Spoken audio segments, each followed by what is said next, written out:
Hello and welcome back.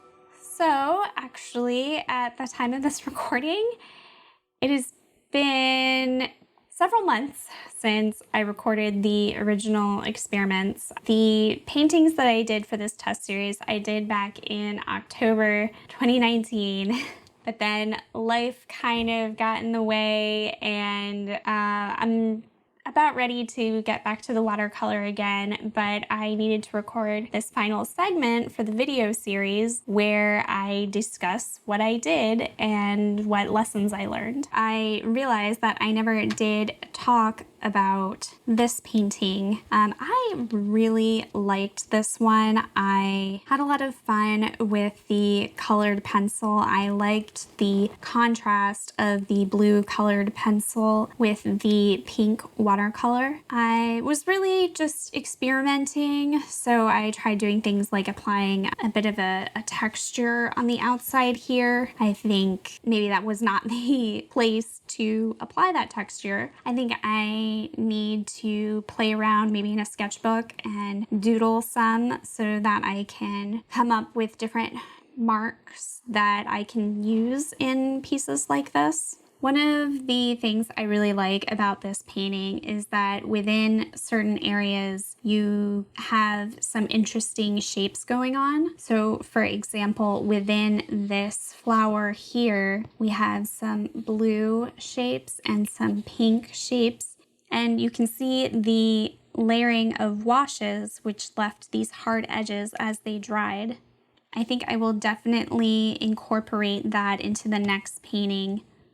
So my thoughts behind this one was to try combining some of the materials and techniques that I developed with the first 4 experiments. I wanted to mix the ballpoint pen ink with the colored pencil to see how that looks. That was pretty fun. I might try that more again in the future.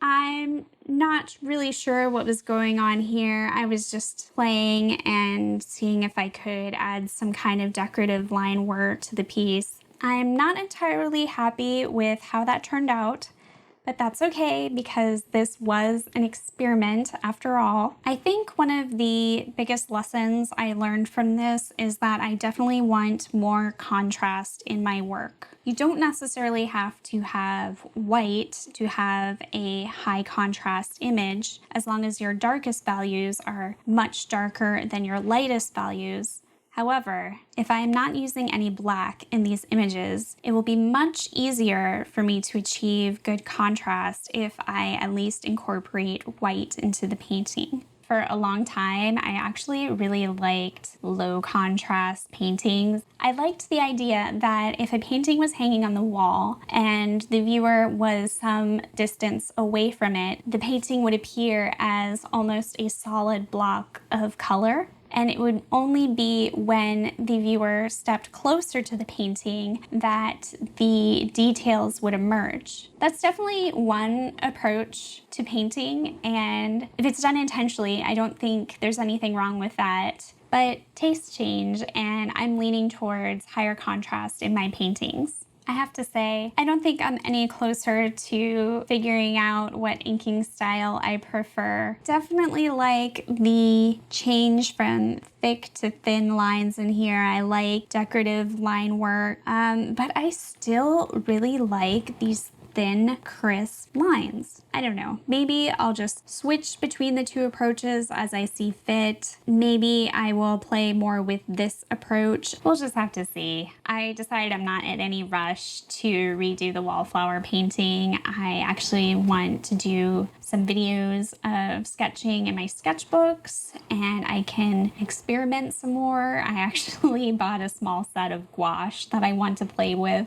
Even if my painting style changes from piece to piece, if the way I approach my subjects still remains the same, I think people will still be able to recognize my work. I'm rambling. Long story short, I'm really happy with where I'm going. I think this was a good experiment for me. I hope it was at least a little entertaining for you. I'm going to continue to enjoy this process and and I hope that you will come by and check out my channel from time to time and see where I'm at.